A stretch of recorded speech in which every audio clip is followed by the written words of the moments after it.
Hi mga mahal, ang ating topic ngayon is about normal ba na mas nakakagana kapag may buhok ang PEM kesa sa wala. Ayan, para daw kasi nga walang kabuhay-buhay ang walang buhok. Ayan, so yun ang ating pag-uusapan for today's video. At hindi na siya nagpapabanggit ng kanyang pangalan. Okay?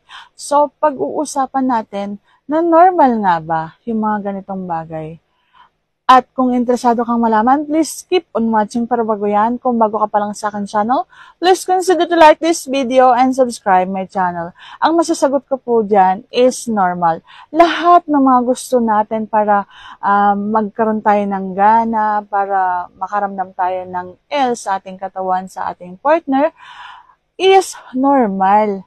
Ayan, hindi naman natin masasabi na yung konting ninanais natin para sa ating partner para magkaroon tayo ng something na nakaka-excite, ayan, is abnormal. So, kapag may gusto tayo at gusto natin na magawa ng ating partner yon, so, be it, ayan, pagbigyan natin ang mga bagay na konti lang, hindi naman mabigat, pero alam mo yung in return sa iyong partner, mas gaganahan siya, mas exciting yung laban, at mas kapanapanabik. Okay? So, para sa akin, hindi naman mahirap pagbigyan ng isang kagustuhan ng ating partner. Kung halimbawa, tulad nga sa ating letter sender na normal ba daw yon na gusto niya is mabuhok. So, be it.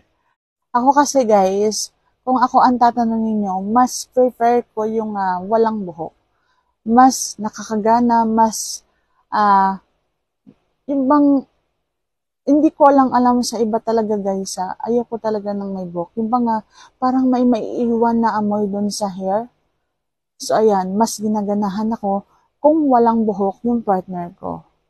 At yung bang masarap, walang sasayad na buhok doon sa ngipin, yung mga ganong eksena, yung wala kang hahawiin na buhok. So, yun ang mas ginaganahan ako, mas nakakadagdag ng enerhiya sa akin para mas galingan ko pa yung pagkain. Para sa akin, yung kalbo, hindi ako nahihiya na magpakain kapag kalbo ako. Yung bang mabango yung walang maiiwan na amoy kahit nun sa hair. Gusto ko kasi yung ganun yung bang it smells like parang bata ka, ayan. So, hindi ko lang alam sa iba guys, gusto ko kasi yung pag hinawakan is makinis, ayan, yung akala mo walang karanasan. Ayan, so ganun yung gusto ko. Ewan ko lang sa ibang mga babae guys. So, kung halimbawa ang inyong mga partner is may gusto ng ganito, normal ba yon? So, normal.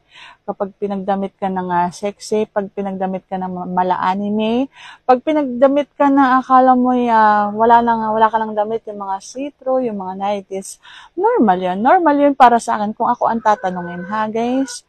So, lahat ng kailangan ng ating mga partner para magkaroon ng karagdagan na L sa katawan is normal. Ayan.